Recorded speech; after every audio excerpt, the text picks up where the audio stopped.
Welcome to the Register's Report. My name is John Buckley. I'm the Register of Deeds of Plymouth County. And our headline for the month was 2013 Trends Continue into 2014. This is a show taped in February on the activity at the Registry of Deeds in January. And we did continue to see certain trends that we saw all the way through 2014. You're going to see some bar charts come across the screen. One is a bar chart on deeds. Deeds are the document that allows the transition of ownership of one property to another person. There's a seller and a buyer. In January, which is one of our slowest months of the year, there were 518 deeds recorded at the registry, slightly higher than the 492 in January of last year. That's a continuing trend. That's a 5% increase, which we saw over the course of last year, a 5% increase. So each month we track the percentage of increase. Obviously, that'll show in the February numbers. Next image is our mortgages. You can see the significant drop in mortgages.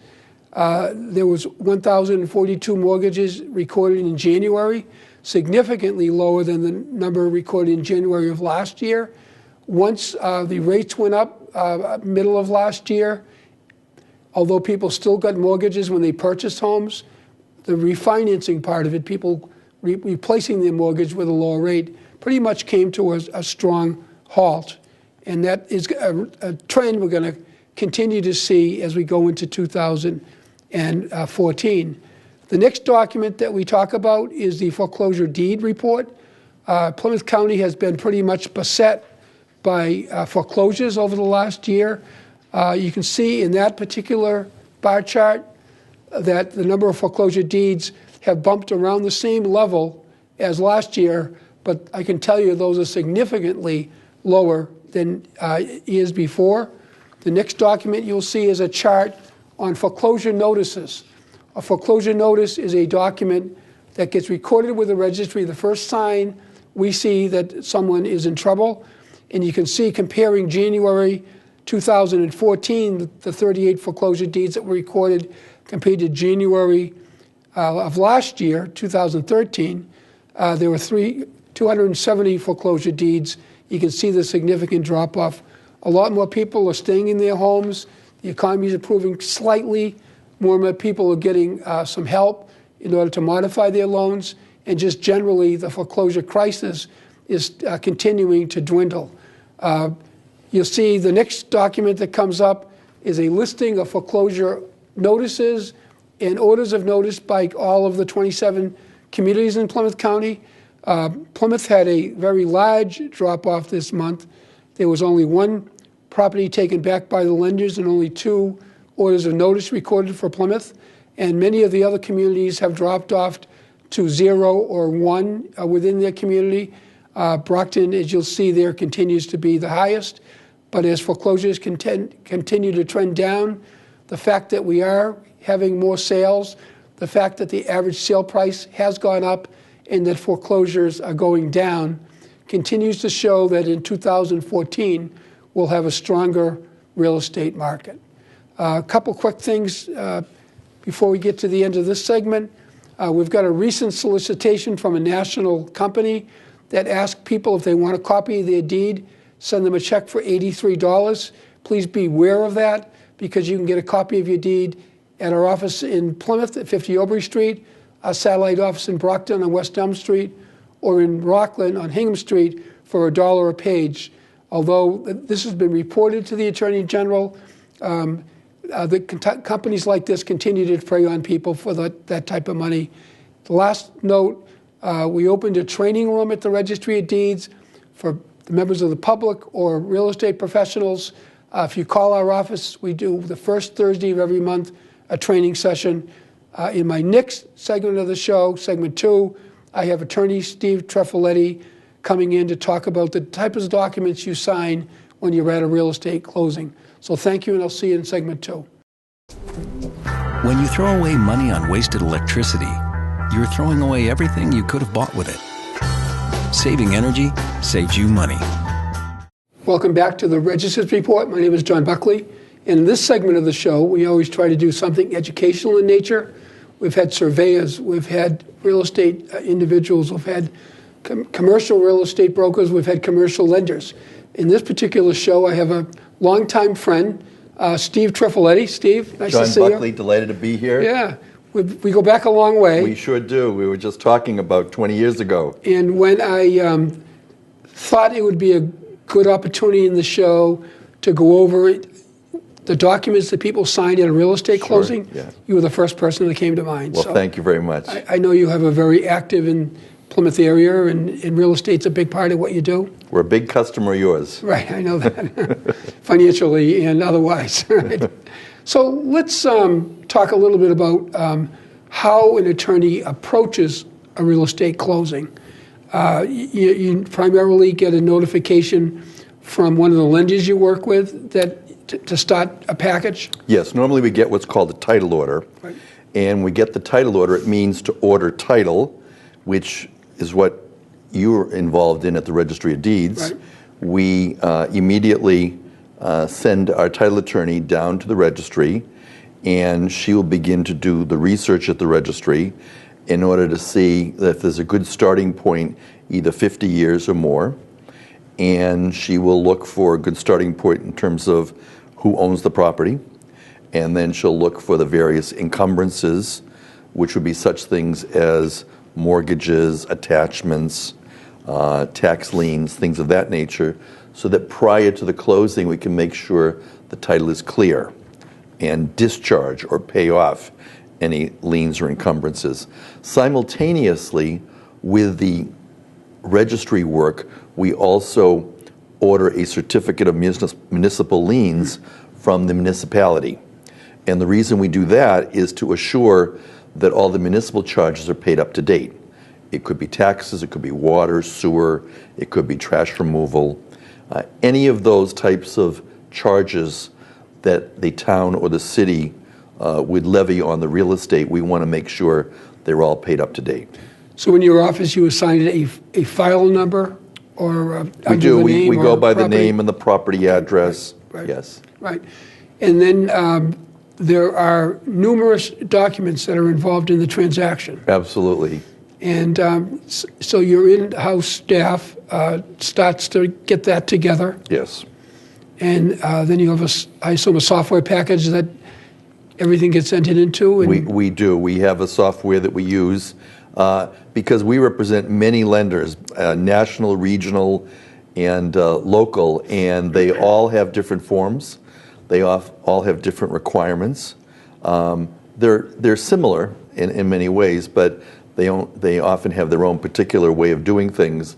So the software will accommodate that, and each package is tailor-made for the lender, for the property, and for the borrowers. So I gave a copy to PACTV of an image that had 6 documents on it. When your office sent over me a typical closing package representing the lender, there were 94 pages and probably 20 different documents, if not more.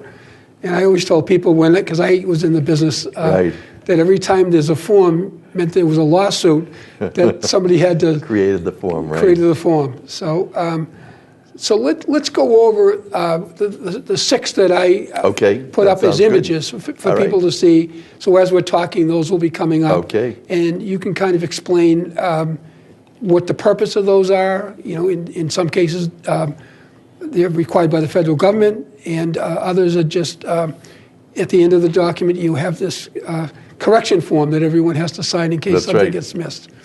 So the first document that'll be coming up is the HUD-1. Okay. And do you want to just explain a little bit what the purpose of that is? So the HUD-1 is known usually as the settlement statement. Right. And in recent years, it's been required that the settlement statement be provided to the parties at least 24 hours in advance. And so we endeavor to do that. All that's subject to getting the package from the lender. Normally when we look at a settlement statement, it's multi-pages now. It used to be 2, now it's more. But we look at the first 2 pages and we start with the second page. And if I concentrated first on the borrower's side, in the top on the back, we begin with the lender charges, and those would be things like the charge for the appraisal, the charge for the credit report, if there are any points and other fees related to the transaction.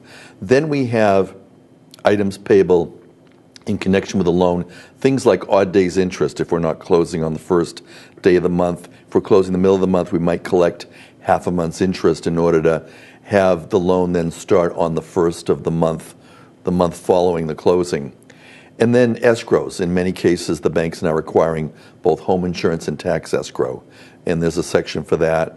And then there'll be the section for the fees related to the legal and recording, the legal fees, the title insurance, the recording fees. And we take all of those charges on the second page and total it. And those are the kind of closing costs, what people normally think of, the combination of those charges related to the legal and recording and the escrows, which is really the borrower's money, but it's set aside for paying future taxes and insurance.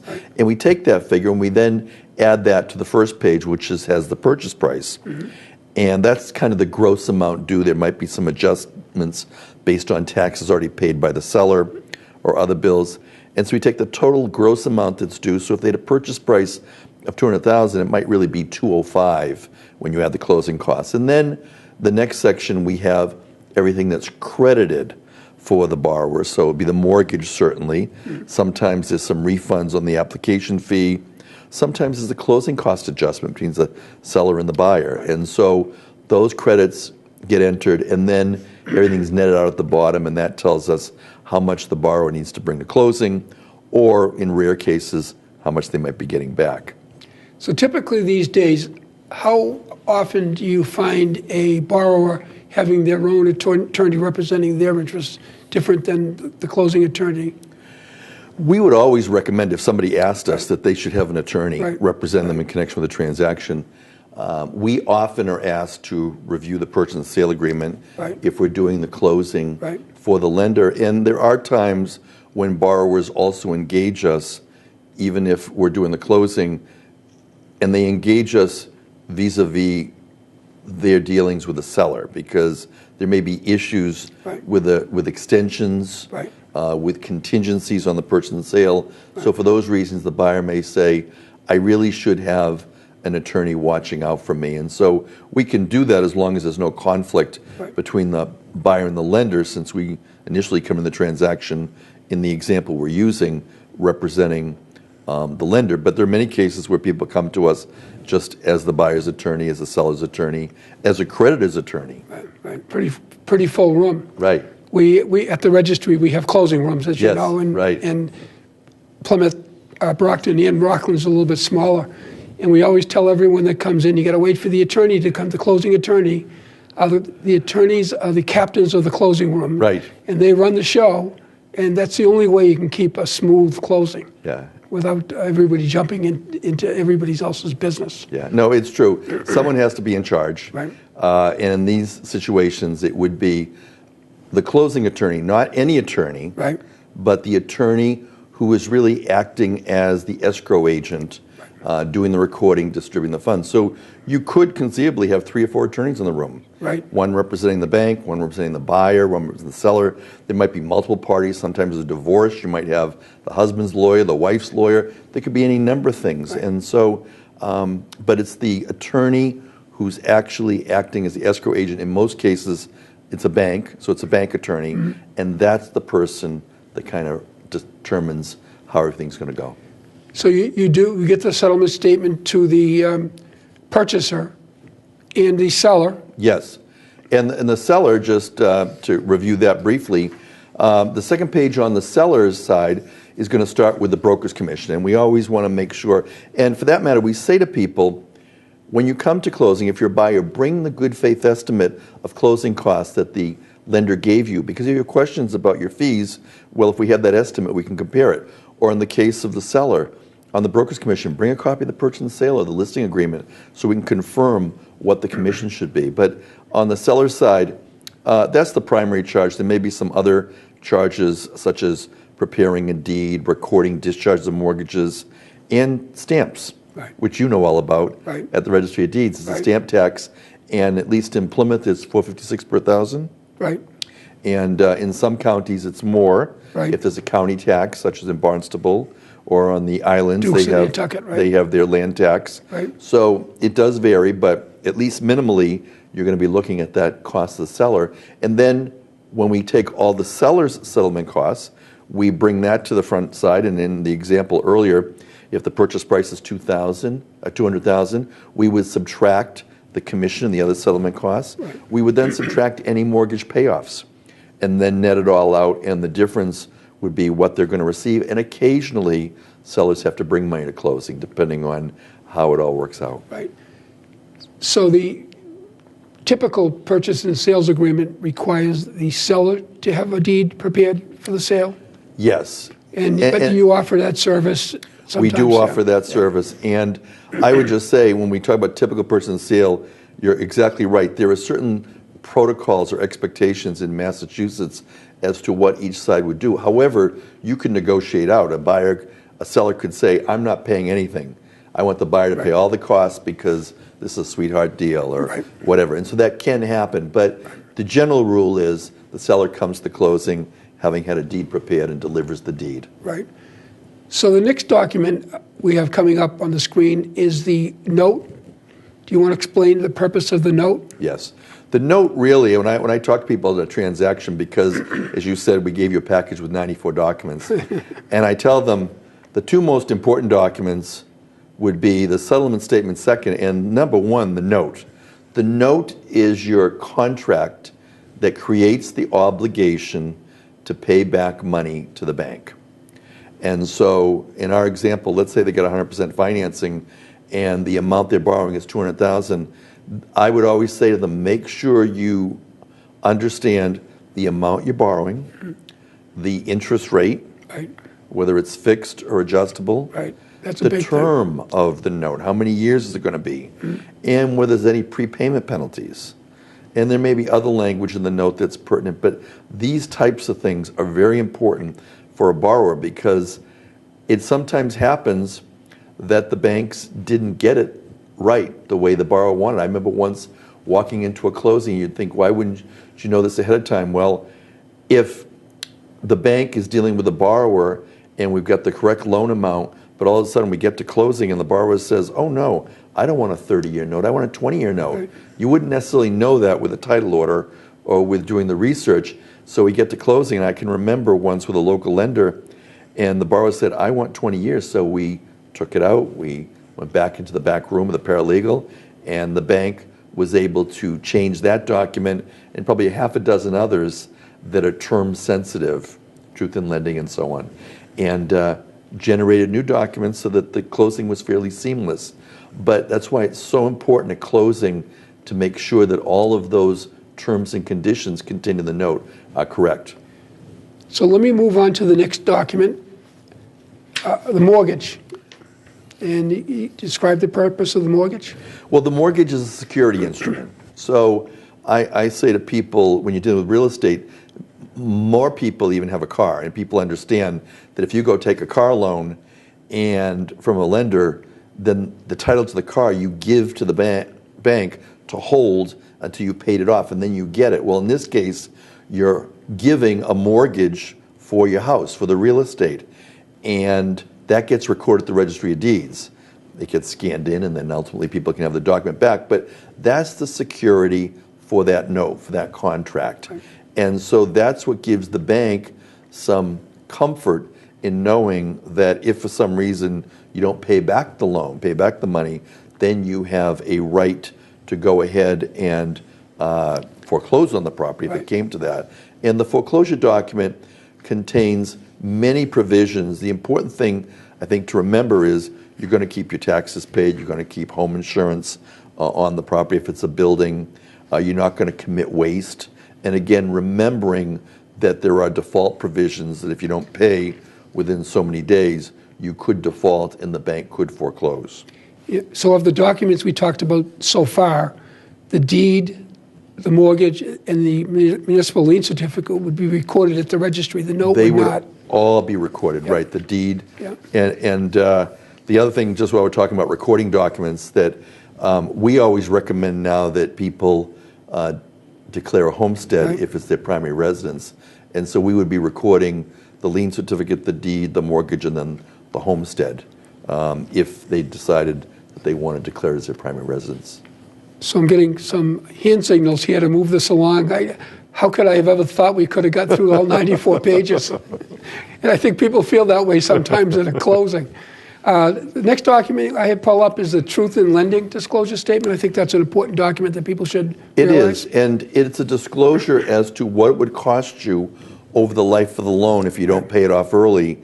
And if you have an adjustable rate note, then it's really an estimate, because the adjustments contained adjustable rate note are based on certain formulas as to how rates would change. But people often see the APR, annual percentage rate, and they say, well, that's not what my interest is. Right. And the confusion sometimes lies in the fact that the APR takes into account the true costs of borrowing. So if you're borrowing a couple $100,000 and you've got 1 point you're paying, or you've got some odd days interest you're paying, or certain other fees in connection with the loan, it may up the APR a little bit more. I mean, if you think about it, if one borrower gets a loan for 5% with no points, another borrower gets a loan for 5% 1 point, well, that person with a 1 point loan is really effectively paying a little more money for the same amount of funds being borrowed. So how do we then disclose that so you can compare one to the other? Well, we do that with the Truth in Lending Disclosure Statement. So the last document that usually comes near the end of the closing is a document called the Compliance Agreement. Yes. That is very important for the lender, Yes. for both parties, and for the attorneys involved. Right. You want to just talk about that? There are times when, in order to complete the loan transaction, there are other documents that need to be signed or re-signed post-closing. There are occasionally times when a lender may neglect to send a document at closing. Sometimes it's instructions. We had a closing a couple weeks ago after we closed, and just before we got to your recording desk, we got a call from the lender saying, oops, there's a sewer betterment, and we decided we want it paid off.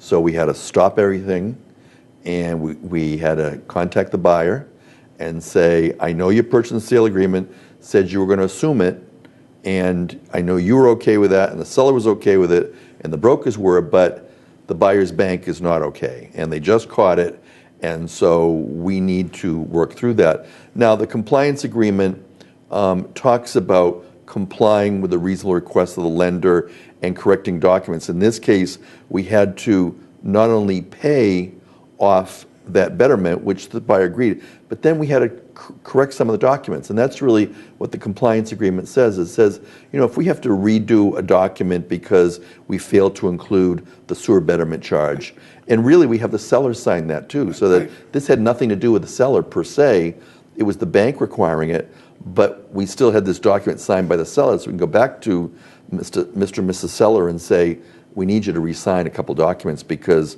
things changed after closing. And the sellers did, and they cooperated, and if they didn't, then we would look to this document and say, well, you know, you agreed to cooperate for clerical errors, typographical errors, inadvertent errors or mistakes. Well, I certainly could have asked David Antoine for an hour today, because there are about 30 other documents that we never had a chance to touch. Yes. Lead paint disclosures, Absolutely. income disclosures, Right. Social Security verification, immigration or citizenship issues, all Yes. those types of things.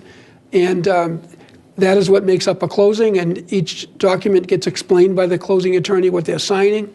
And it's an opportunity to make sure that everybody is covered. The lender has his security. The seller is certain that it has gotten what it should have gotten for value, and the buyer is getting what they should get for protections, a clean title. You certify the title as a closing attorney for the bank. Yes, and the one thing before we leave this, John, I do want to mention is, although we certify the title, and although you index and microfilm all the documents in the registry, human errors can occur. I'm sure not at the Plymouth Registry, and certainly we endeavor at our office not to have those.